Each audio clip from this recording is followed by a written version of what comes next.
देखु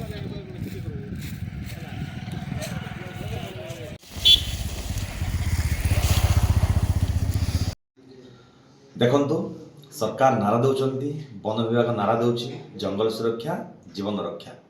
ए नारा आज फेल मारी। ए नारा आज फेल मारी कहीं मुझे कथा कहूँ। आज मु सका लखीमपुर बाहरी आलमंडा जाइली जीवा बाटरे प्रत्येक जंगल प्रत्येक जगार हु हुई निआ जलुची।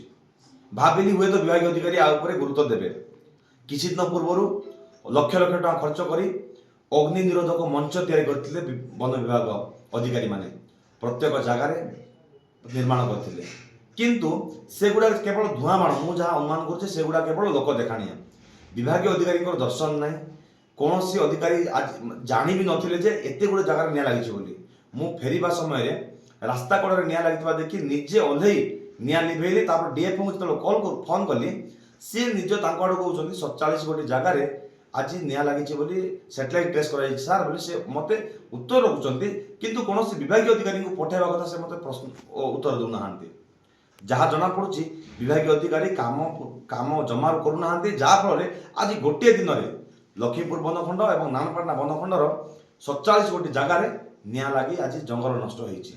तेणु विभाग अधिकारी लक्ष लक्ष टका दरमा नौ मोटा अंकर दरमा नौ काम करतु। आसंता दिन जदि एभलिया जदि पुणी दुर्घटना घटे ए समाज पाई वन्यजंतु समस्त क्षति साधन हवा सुनिश्चित। तेणु मु अनुरोध करुच्ची डीएफओ महाशय को जो जो विभाग अधिकारी काम करना ठकुंट से दृढ़ कार्यानुष्ठान नि जंगल बचाई एक गुरुत्वपूर्ण भाव में निष्पत्ति नहीं एक भल टीम को तैयारी कर जहाँफल जंगल सुरक्षा हो पार साधारण लोक भलरे बंची पारे।